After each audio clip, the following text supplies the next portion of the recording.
ಕನ್ನಡದಲ್ಲೇ ಹೊಸ ಪದಗಳನ್ನು ಕಟ್ಟುವ ಬಗೆ. ಡಿ.ಎನ್. ಶಂಕರ್ ಭಟ್. ಇಂಗ್ಲಿಷ್ ಪದಗಳಿಗೆ ಕನ್ನಡ ಪದಗಳು.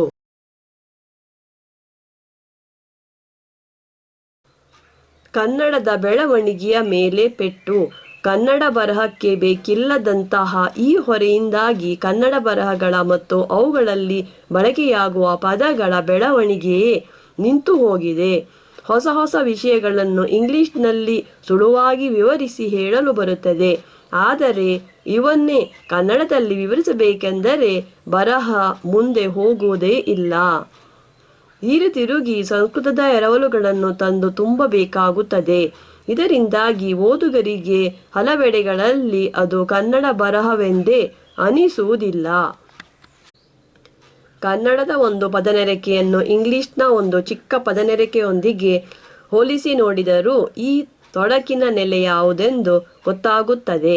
ಇಂಗ್ಲಿಷ್ನ ಒಂದು ಪದಕ್ಕೆ 7-8 ಹುರುಳುಗಳಿವೆಯಾದರೆ ಅಂತಹದೇ ಕನ್ನಡ ಪದಕ್ಕೆ 1-2 ಹುರುಳುಗಳು ಮಾತ್ರ ಕಾಣಿಸುತ್ತವೆ. ಇಂಗ್ಲಿಷ್ ಪದಗಳು ಹುರುಳಿನ ಹರವನ್ನು ಹೆಚ್ಚಿಸಿಕೊಂಡ ಹಾಗೆ ಕನ್ನಡ ಪದಗಳು ಹೆಚ್ಚಿಸಿಕೊಂಡಿಲ್ಲ. ಅವು ಹೆಚ್ಚಿಸಿಕೊಳ್ಳದಂತೆ ಅಡ್ಡಗಾಲಿಟ್ಟವರು ಈ ಸಂಸ್ಕೃತದೊಲವಿಗರಾದ ಕನ್ನಡದ ಅರಿವಿಗರೇ. ಇಂಗ್ಲಿಷ್ನ ಹಲವಾರು ಪದಗಳಿಗೆ ದಿನಬಳಕೆಯ ಹುರುಳು ಮಾತ್ರವಲ್ಲದೆ ಬೇರೆ ಬೇರೆ ಅರಿಮೆಗಳಿಗೆ ತಕ್ಕುದಾದಂತಹ ಹುರುಳುಗಳೂ ಇವೆ. ಆದರೆ ಕನ್ನಡದ ಯಾವ ದಿನಬಳಕೆಯ ಪದಕ್ಕೂ ಇಂತಹ ಅರಿಮೆಯ ಹುರುಳಿಲ್ಲ. ಯಾಕೆಂದರೆ ಅರಿಮೆಯ ಹುರುಳು ಬೇಕಾಗಿರುವಲ್ಲೆಲ್ಲ ಕನ್ನಡದ ಅರಿವಿಗರು ಬೇಕೆಂದೇ ಸಂಸ್ಕೃತದ ಮೊರೆ ಹೋಗಿದ್ದಾರೆ. ಎತ್ತುಗೆಗಾಗಿ ಇಂಗ್ಲಿಷ್ನಲ್ಲಿ ಸಾಲ್ಟ್ ಎಂಬ ಪದಕ್ಕೆ ಅಡಿಗೆಯ ಉಪ್ಪು ಎಂಬ ಹುರುಳು ಮಾತ್ರವಲ್ಲದೆ ಇಪ್ಪರಿಮೆಗೆ ಸಂಬಂಧಿಸಿದಂತೆ ಎಲ್ಲ ಬಗೆಯ ಸಾಲ್ಟ್ಗಳೆಂಬ ಹುರುಳೂ ಇದೆ. ಆದರೆ ಕನ್ನಡದ ಉಪ್ಪು ಪದಕ್ಕೆ ಈ ಎರಡನೆಯ ಹುರುಳಿಲ್ಲ. ಯಾಕೆಂದರೆ ಈ ಹುರುಳನ್ನು ತಿಳಿಸಲು ಕನ್ನಡದ ಅರಿಮೆಯ ಬರಹಗಳಲ್ಲಿ ಲವಣ ಎಂಬ ಸಂಸ್ಕೃತ ಎರವಲನ್ನು ಬಳಸಲಾಗಿದೆ. ಇಂಗ್ಲಿಷ್ನ ಪಾರ್ಟ್ ಎಂಬ ಪದಕ್ಕೆ ತುಂಡು ಇಲ್ಲವೇ ಪಾಲು ಎಂಬ ಹುರುಳು ಮಾತ್ರವಲ್ಲದೆ ಹೊತ್ತುಗೆಯ ಒಂದು ಭಾಗ, ನಾಟಕದ ಒಂದು ಪಾತ್ರ ಎಂಬಂತಹ ಬೇರೆಯೂ ಹಲವು ಹುರುಳುಗಳಿವೆ. ಆದರೆ ಕನ್ನಡದ ತುಂಡು ಪದಕ್ಕೆ ಇಂತಹ ಹೆಚ್ಚಿನ ಹುರುಳುಗಳಿಲ್ಲ. ಯಾಕೆಂದರೆ ಅಂತಹ ಹೆಚ್ಚಿನ ಹುರುಳು ಬೇಕಿರುವಲ್ಲಿ ಕನ್ನಡದ ತುಂಡು ಪದವನ್ನು ಬಳಸುವ ಬದಲು ಸಂಸ್ಕೃತದಿಂದ ಎರವಲು ಪಡೆದ ಭಾಗ ಮತ್ತು ಪಾತ್ರ ಎಂಬ ಪದಗಳನ್ನು ಬಳಸಲಾಗುತ್ತದೆ. ಇಂತಹ ನೂರಾರು ಇಂಗ್ಲಿಷ್ ದಿನಬಳಕೆಯ ಪದಗಳಿಗೆ ಅರಿಮೆಯ ಹುರುಳುಗಳು ಮತ್ತು ಬೇರೆ ಬಗೆಯ ಹೆಚ್ಚಿನ ಹುರುಳುಗಳು ದೊರೆತಿವೆ. ಆದರೆ ಕನ್ನಡದ ದಿನಬಳಕೆಯ ಪದಗಳಲ್ಲಿ ಯಾವುವಕ್ಕೂ ಅಂತಹ ಹೆಚ್ಚಿನ ಹುರುಳುಗಳು ದೊರೆತಿಲ್ಲ. ಕೆಲವಕ್ಕೆ ಕೆಲವು ಹೆಚ್ಚಿನ ಹುರುಳುಗಳು ಹಿಂದೆ ಇದ್ದುವಾದರೂ ಈಗ ಅವು ಆ ಹುರುಳುಗಳಲ್ಲಿ ಬಳಕೆಯಲ್ಲಿಲ್ಲ. ಯಾಕೆಂದರೆ ಅಂತಹ ಕಡೆಗಳಲ್ಲೆಲ್ಲ ಸಂಸ್ಕೃತ ಎರವಲುಗಳನ್ನು ತಂದು ತುಂಬಲಾಗಿದೆ.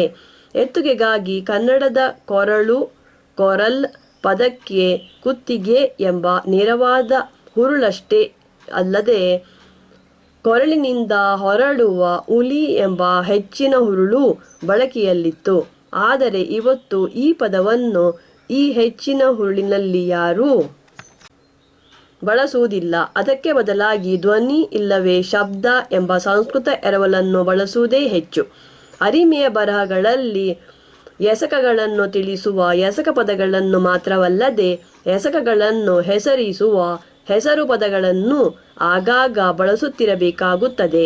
ಎತ್ತುಗೆಗಾಗಿ ಒಂದು ಎಸಕವನ್ನು ತಿಳಿಸುವ ಆಡ್ ಎಂಬ ಎಸಕ ಪದದೊಂದಿಗೆ ಅದೇ ಎಸಕವನ್ನು ಹೆಸರಿಸುವ ಎಡಿಷನ್ ಎಂಬ ಹೆಸರು ಪದವನ್ನು ಅರಿಮೆಯ ಬರಹಗಳಲ್ಲಿ ಆಗಾಗ ಬಳಸಲಾಗುತ್ತದೆ. ಇಂಗ್ಲಿಷ್ನ ಅರಿಮೆಯ ಬರಹಗಳಲ್ಲಿ ಇಂತಹ ಸಾವಿರಾರು ಎಸಕಗಳನ್ನು ಹೆಸರಿಸುವ ಹೆಸರು ಪದಗಳ ಬಳಕೆಯನ್ನು ಕಾಣಬಹುದು ಮತ್ತು ಇಂತಹ ಹೆಚ್ಚಿನ ಹೆಸರು ಪದಗಳನ್ನು ಇಂಗ್ಲಿಷ್ ಎಸಕ ಪದಗಳಿಗೆ ಒಟ್ಟುಗಳನ್ನು ಸೇರಿಸಿ ಕಟ್ಟಿರುವುದನ್ನು ಕಾಣಬಹುದು. ಆದರೆ ಕನ್ನಡದ ಅರಿಮೆಯ ಬರಹಗಳಲ್ಲಿ ಈ ರೀತಿ ಎಸಕವನ್ನು ಹೆಸರಿಸುವ ಕನ್ನಡದವೇ ಆದ ಹೆಸರು ಪದಗಳ ಬದಲು ಸಂಸ್ಕೃತದಿಂದ ಎರವಲು ಪಡೆದ ಹೆಸರು ಪದಗಳನ್ನು ಬಳಸಲಾಗುತ್ತದೆ.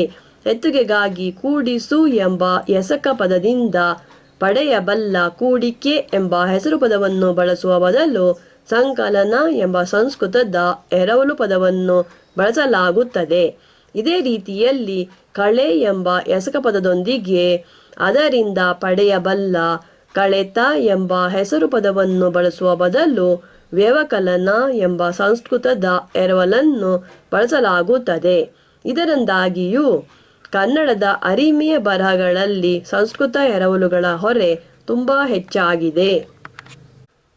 ಕನ್ನಡದ ಅರಿವಿಗರ ಈ ತಪ್ಪು ಕೆಲಸದಿಂದಾಗಿ ಕನ್ನಡ ಬರಹದ ಓದುಗರಲ್ಲೂ ಒಂದು ವಿಚಿತ್ರವಾದ ಅನಿಸಿಕೆ ಬೆಳೆದು ಬಂದಿದೆ. ಒಂದು ಬರಹದಲ್ಲಿ ಹಲವಾರು ತಮಗೆ ತಿಳಿದಿಲ್ಲದಂತಹ ಸಂಸ್ಕೃತ ಎರವಲುಗಳನ್ನು ಬಳಸಿದರೂ ಓದುಗರು ಆ ಬರಹವನ್ನು ತೆಗಳುವುದಿಲ್ಲ. ಬರಹ ಚೆನ್ನಾಗಿದೆ, ಆದರೆ ಅದನ್ನು ಓದಿ ತಿಳಿದುಕೊಳ್ಳುವ ಅಳವು ತನ್ನಲ್ಲಿಲ್ಲ ಎಂಬುದಾಗಿ ಅವರು ತಮ್ಮನ್ನೇ ತೆಗಳಿಕೊಳ್ಳುತ್ತಾರೆ. ಇದಕ್ಕೆ ಬದಲು ಇನ್ನೊಂದು ಬರಹದಲ್ಲಿ ಕೆಲವು ಅವರಿಗೆ ತಿಳಿದಿಲ್ಲದಂತಹ ಕನ್ನಡದವೇ ಆದ ಪದಗಳನ್ನು ಬಳಸಲಾಗಿದೆಯಾದರೆ ಆ ಬರಹವೇ ಚೆನ್ನಾಗಿಲ್ಲವೆಂದು ಹೇಳುತ್ತಾರೆ. ಇದು ಸಂಸ್ಕೃತ ಪದಗಳ ಕುರಿತಾಗಿ ಓದುಗರಲ್ಲಿ ಬೆಳೆದು ಬಂದಿರುವ ಮೇಲರಿಮೆ ಮತ್ತು ಕನ್ನಡ ಪದಗಳ ಕುರಿತಾಗಿ ಅವರಲ್ಲಿ ಬೆಳೆದು ಬಂದಿರುವ ಕೀಳರಿಮೆ ಮತ್ತು ಸಿಡಿಮಿಡಿಗಳನ್ನು ತಿಳಿಸುತ್ತದೆ. ಕನ್ನಡ ಓದುಗರಲ್ಲಿ ಕನ್ನಡ ಪದಗಳ ಕುರಿತಾಗಿರುವ ಈ ಕೀಳರಿಮೆಯನ್ನು ಇವತ್ತು ಹೋಗಲಾಡಿಸಬೇಕಾಗಿದೆ ಮತ್ತು ಇದಕ್ಕಾಗಿ ಕನ್ನಡ ಬರಹಗಾರರು ಹೆಚ್ಚು ಹೆಚ್ಚು ಕನ್ನಡದವೇ ಆದ ಪದಗಳನ್ನು ಬಳಸುವ ತೀರ್ಮಾನವನ್ನು ತಮ್ಮದಾಗಿಸಿಕೊಳ್ಳಬೇಕಾಗಿದೆ. ಸಂಸ್ಕೃತ ಎರವಲುಗಳ ಬಳಕೆ ಬರಹಕ್ಕೆ ಮೇಲ್ಮೆಯನ್ನು ತರುವುದೆಂಬ ತಪ್ಪು ಅನಿಸಿಕೆಯನ್ನು ಬಿಟ್ಟುಕೊಡಬೇಕಾಗಿದೆ ಮತ್ತು ಅಂತಹ ಬಳಕೆಯಿಂದ ಕನ್ನಡದವೇ ಆದ ಪದಗಳಿಗೆ ಸಿಗಬೇಕಾಗಿರುವ ಹೆಚ್ಚುಗಾರಿಕೆ ಸಿಗುವುದಿಲ್ಲ ಎಂಬುದನ್ನು ಮನದಟ್ಟು ಮಾಡಿಕೊಳ್ಳಬೇಕಾಗಿದೆ.